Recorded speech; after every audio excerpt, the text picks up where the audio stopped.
a very short statement that is not based on the fact that we can find commonalities among commandments, but we will find commonalities about what we can engage with. Not you shall or you will, but we will. We will not kill each other, we will succor each other, we will forgive each other.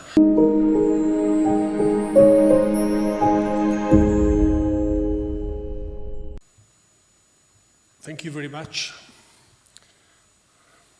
Maybe I will. Okay.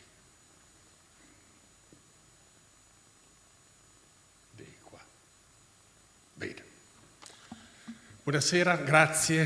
Thank you very much to all of you. Thank you to the government of Indonesia for hosting this R20. Last year from Bologna, we had the handover with Pacchiaia of this event, President Mario Draghi, the President of the Italian Presidency, the Patriarch Bartholomew, Professor Prodi, David Sassoli, the late President of the European Parliament, Ronald Lauder, the President of the World Jewish Congress, and 600 authorities made this handover, and you are happy to see that our hopes are fulfilled, and if the eye have been moved from the left to the right, becoming from if 20 and R20. I will speak as a historian, and so I will said my argument from this point of view. I'm not a religious leader, I'm not a leader, and if I be religious enough will be decided in the last day, and I hope in the mercy of God for that. Interfaith dialogue is a crucial part of diplomatic, academic, international agendas with different genealogies and different goals. And it has become customary in the past 2 decades at least to use an argument concerning interfaith dialogue. It is an argument that peace is the true use of religion, violence is the abuse of religion. This is a truthful and noble approach controlled by public and growing consensus, thanks God, and capable to ensure a place to peace in our future. However, the historian must say that facts induce us to a certain prudence around that, because history is there to tell us that religious belief have an intact power of feeding violence or fostering peace. Of course, religion is not only the danger that humanity is facing. We know from the past experience that other ideologies has been part of the great danger, but religion are now in a crucial point, in a point that I call a religious climate change. We all know what is the climate change at the global level, but we also know that there is a change in the climate of religion. There is a global warming in temperature of religion. The ideology of purity, as President Macron called it in a recent strategic meeting in Rome, is feeding violent people and group, and the cynicism using money to fund religious war here and there in the world is not decreasing but growing. There is an indicator of violence that we are studying, that is the violence perpetrated in the places of prayer.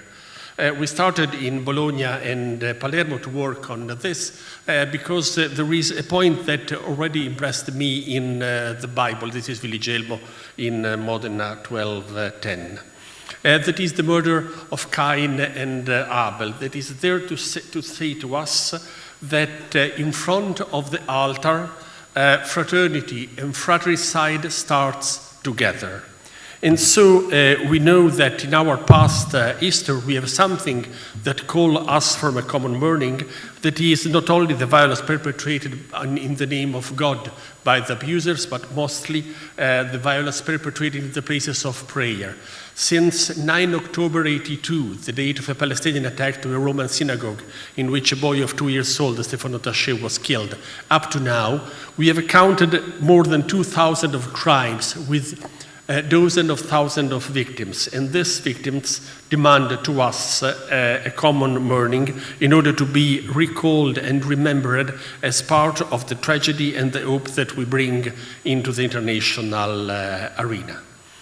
To fight against the religious climate change and its consequence, the world needs goodwill, good leaders, good politics, good meetings, and I think also good research. And in this good research, the interfaith attitude and the inter-religious dialogue are a proper tool with, as used in the past, two instruments. One is the idea of seeking what unites as opposed to what divides us. Is the approach of Immanuel Kant, the Zum ewige Frieden, and it has produced the idea that religion are called to find ethical foundation to shared values. But for the people who speak Latin, values is a very dangerous word, because value is the price in money that you have to pay for something you buy. And so I prefer virtue, but this is the Latin paranoia, if you want.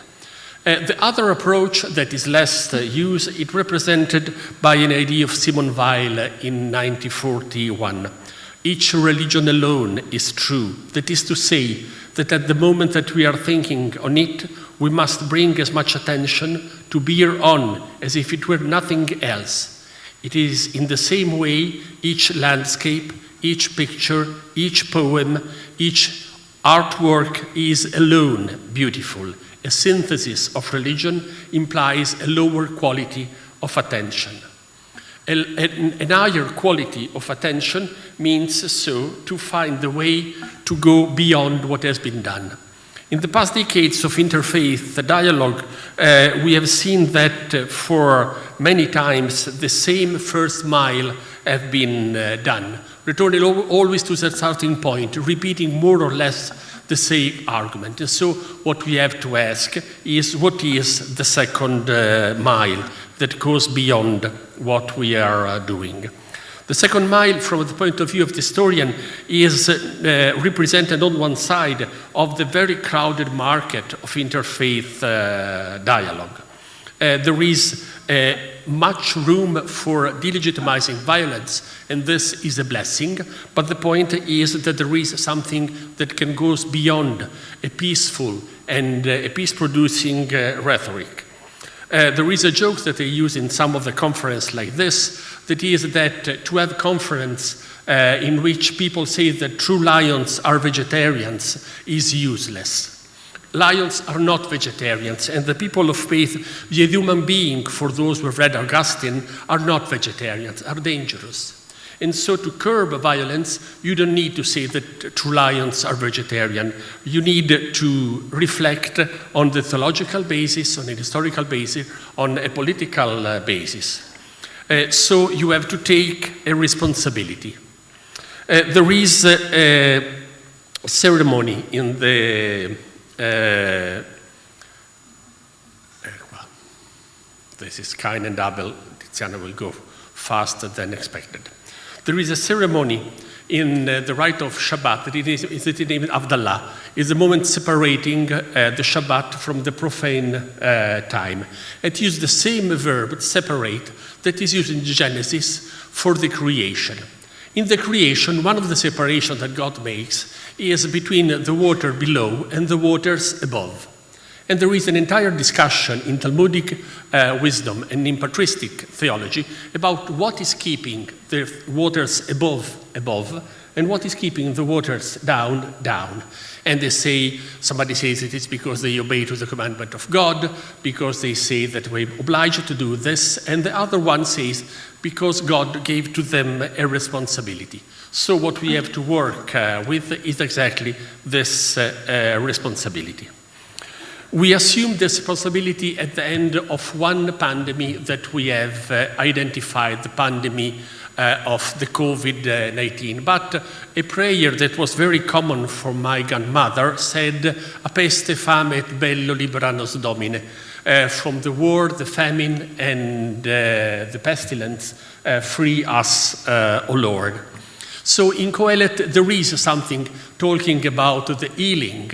And even President Biden, quoting it in the address of the victory of his president, a time to heal is coming. The problem is that in the Bible, the time to heal does not come after a time of pestilence. The time of heal the time to heal come after the time of killing. There is a time to kill and the time to heal. And so responsibility is to take very seriously what Cardinal Zuppi in Bologna calls the pandemic of war. What we have suggested is not, therefore, from Bologna to launch a campaign concerning values, but to launch a campaign concerning virtues. And we wrote a little parva carta that we delivered to the 20 leaders in the summit in Rome, a very short statement that is not based on the fact that we can find commonalities among commandments, but we will find commonalities about what we can engage with. Not you shall or you will, but we will.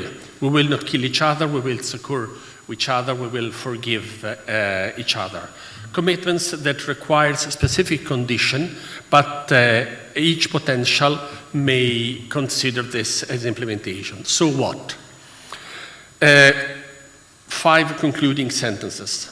If interreligious dialogue is the place in which religious leaders repeat a standard opinion in their own words, it's destiny that this will be a useless effort.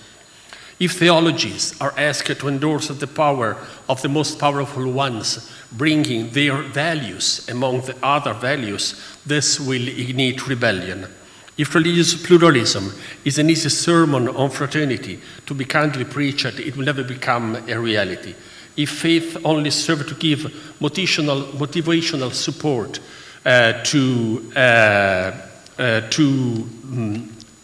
economic reasons that are at the core of the G20, this will become an empty effort.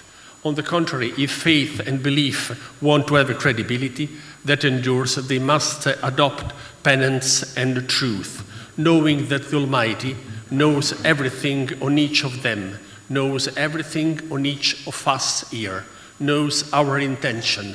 And what the historian knows is that the most powerful sermons, the most powerful prophets are the one who knows that he knows. He knows the sincerity of the sincere one, the ideology of the ideological one, the superficiality of the superficial one, the hope for peace and the desire of unity in the human family.